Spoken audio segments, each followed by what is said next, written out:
Good morning, everybody. All right, so it's Sunday morning, and I have been wanting to bake something for a while. I love baking. I'm not a great cook. Baking I love because it's very precise, measurements, that sort of thing. So I was looking for something that would help fill my house with like the smells of fall. So obviously pumpkin.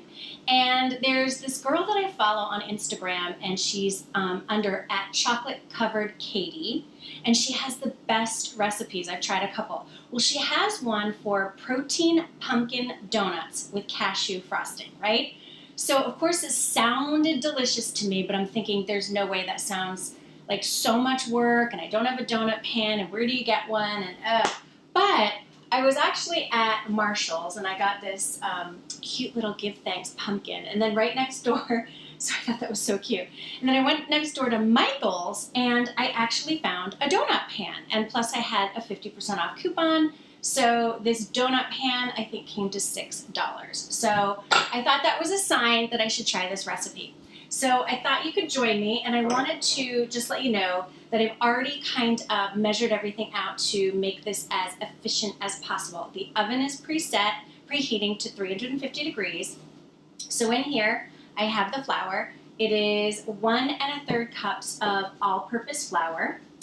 And then next, I should have had my little clipboard here, but that's okay.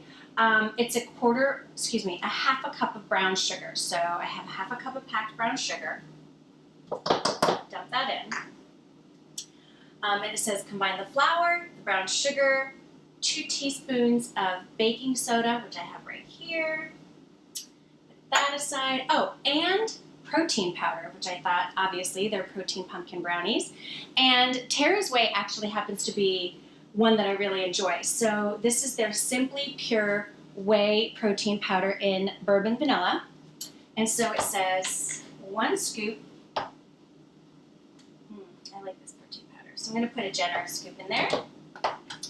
And mix all of that in this large bowl. So just mix that in. And by the way, I have my Tivana iced tea in the apple pie a la mode nearby. I thought, how perfect. What a great combo, right?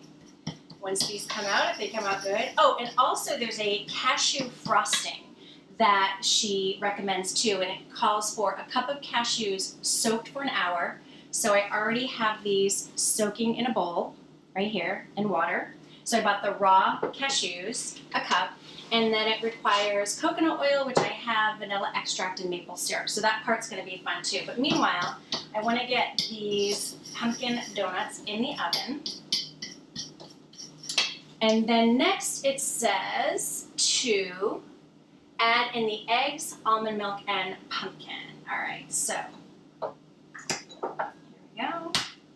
3 eggs. And I did, oops, that happened. Not just to me, right? 3 eggs, almond milk, and I just bought the, let me see, I forgot to take this off with this. Libby's 100% pumpkin puree, and it calls for 1 cup of the pumpkin puree. So I could have had that prepped for you guys, but I thought it would be more fun this way. Oh, I don't know what happened to my can opener. This thing always works for me. Very interesting. Unless I'm doing it wrong. See, this isn't live, but still, there's these portions where reality kicks in. I guess I didn't do it all the way. I have one of these can openers, yes, from QVC, supposedly to make it easier so that you don't cut yourself, but I can tell that that's not going to work.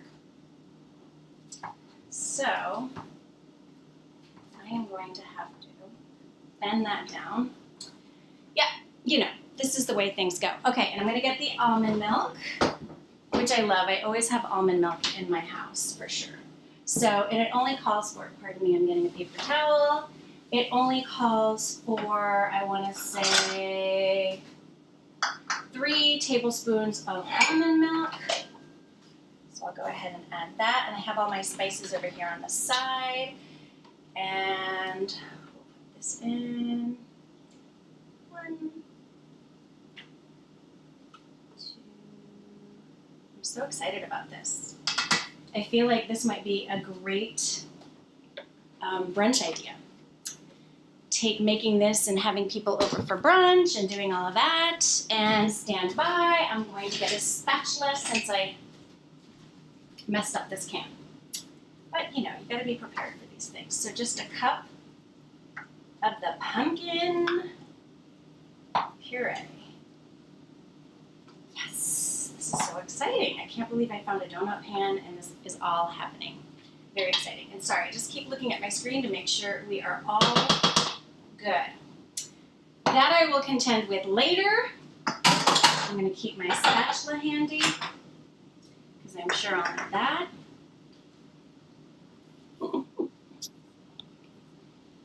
Okay, so now it says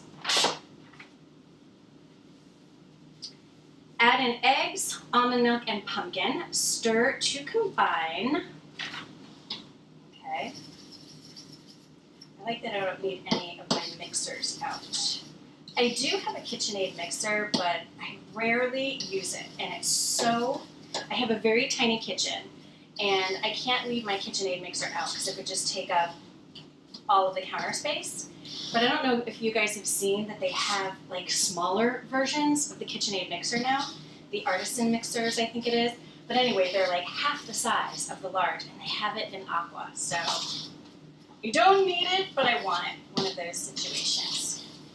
Okay, this is looking like a lovely fall orange color. So remember, in here, we have the brown sugar, flour, baking powder, pumpkin, eggs, there you go, and milk.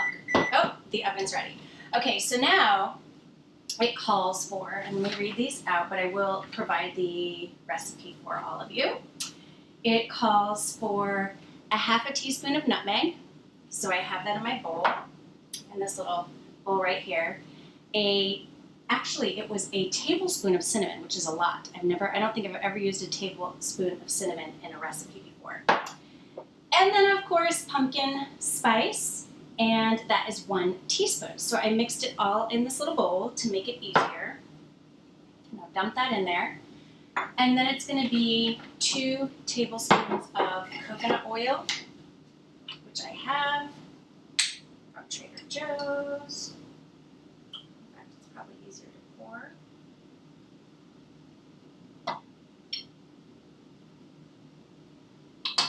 There we go.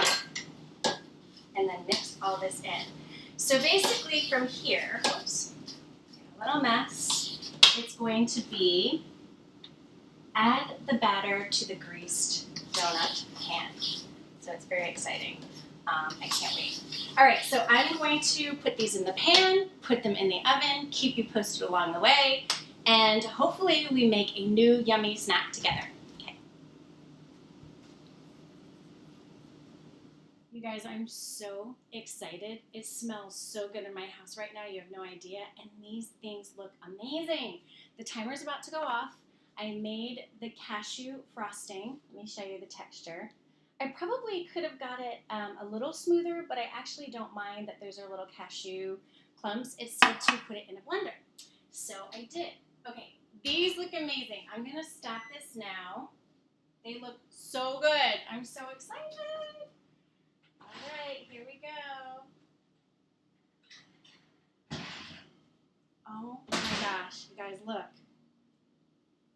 Don't those look crazy good? And they smell awesome. And I still have more of the batter to make another tray. So I'm gonna let these cool a little bit, pop another tray in, and then frost them. Can't wait to eat one. Okay, everybody, I am so excited with how these came out. This was my last batch. I had enough batter for 4 more. They just popped right out. So nice. These are still a little warm. I love it. So I'll show you the plate of donuts that it made. I am super excited. So look at this. Can you imagine serving this for like Thanksgiving morning or a Sunday brunch? And then I have the icing, which was the cashews that I soaked, maple syrup, vanilla, and there's one other thing. Oh, coconut oil. So you can just frost those lightly. You could do whatever you want. And she even says, this is chocolate covered Katie where I got the recipe, that you can sprinkle the top with cinnamon. But I am telling you, this was so much easier than I thought. And it smells so amazing. So I hope you enjoy. I had a lot of fun doing this. It was really great to have your company.